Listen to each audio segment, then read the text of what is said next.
going into a leg day today, I'm thinking that since I haven't hit legs in over a week, since I was letting my tattoo heal, we're gonna go and do a squat movement, some kind of hamstring movement, likely a seated leg curl, and then something for the adductors, and then probably some leg extensions as well. So we'll start out with some calves, and then we'll go through those other movements in a non-specific order that I will think of as I'm doing the set.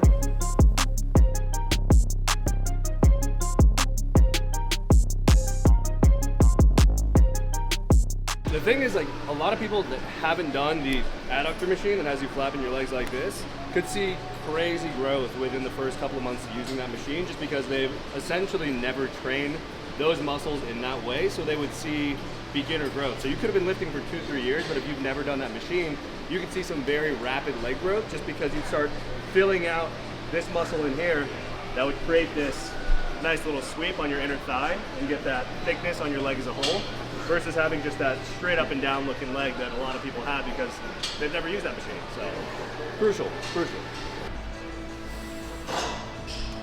I think I was too optimistic. So this is a case where I would do a drop set just to get some more reps in, because I went way too heavy. That's actually a good way of doing drop sets where you only get maybe 4 or 5 reps in that first, and then a couple more.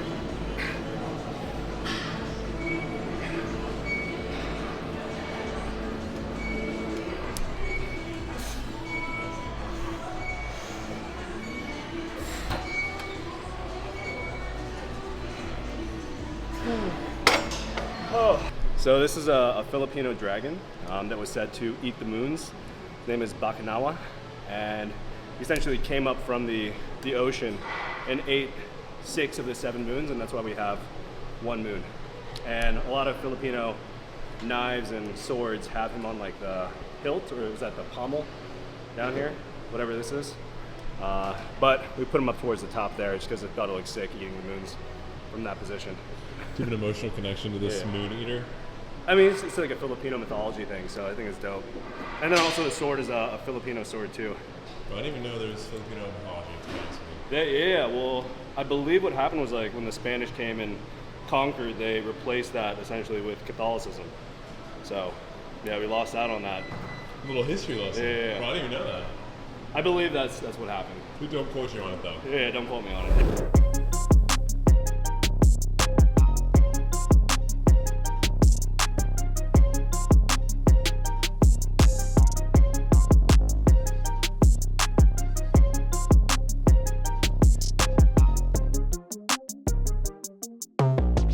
So I'm going to start as low as I can, or what I think would be good in a low position. So I mean, I can just work my feet up in this position with no weight, and then find a stance that allows for full knee flexion while letting me push through essentially my whole foot, or at least more so towards the mid-foot versus the forefoot when I'm pushing up against the foot plate. So this feels much better. Now that I'm in this position, I can pretty much just mark it with my fingernail or something, and I'll find this every single time I start my set now. Are you actually marking it? I'm trying to, but it's not making a very good mark. So this is just a reference. This is a reference for the next. Yeah, exactly. So I can kind of see it. It's like somewhere around here. So I know at least I'm below that.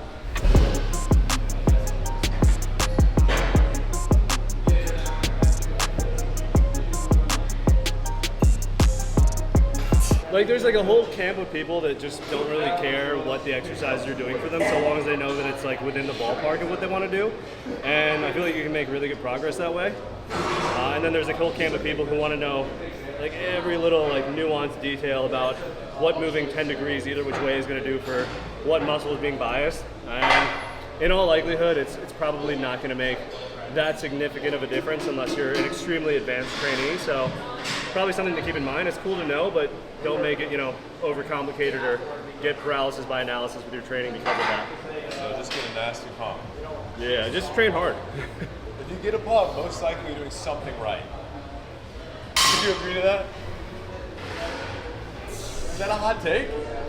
Yeah, kind of a hot take, because you can get a sick pump but like essentially have done no real stimulating work that's actually going to significantly contribute to strength and or growth.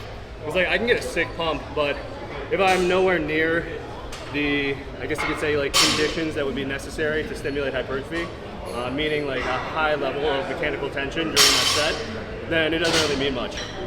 Which is also why like using volume or like time under tension isn't a great way to really measure or quantify whether a workout or a set is going to be good for hypertrophy, because if those conditions aren't met, then all that stuff is out the window.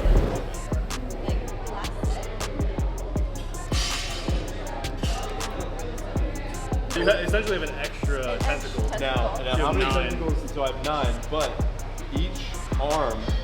each of my 9 tentacles has a shrink ray on it. No, it just says armed with A. But he has 9 arms. I have 9 arms. So I don't know why I'm siding with you.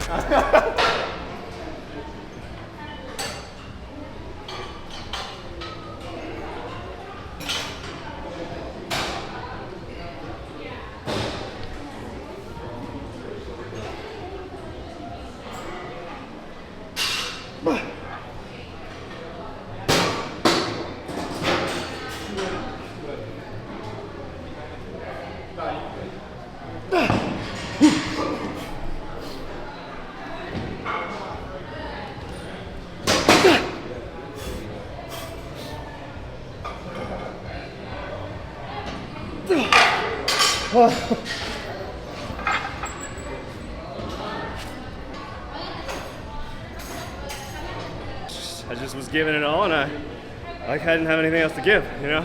That was noble. it. That was noble, though. That's no joke in the weight department. Ooh.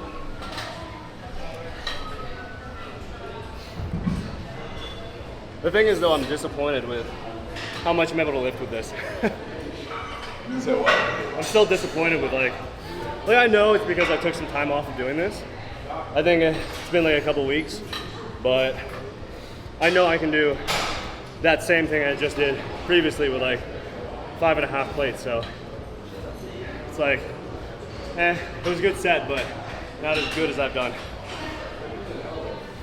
These are learning techniques. Oh God, it's fucking nasty. Do 5 sets just like that? You can't. You just can't do it. No. That's why I think it's so funny when people's like, oh, I can tolerate really high volume. Yeah, but like, what kind of intensity are you using? What kind of execution? What kind of setup? You know? All right.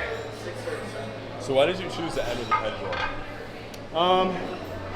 Just because the other movements aren't quite as taxing. 2, those other movements like hamstrings, adductors, those are a bit more of a priority for me right now. I feel like my quads tend to grow pretty easily.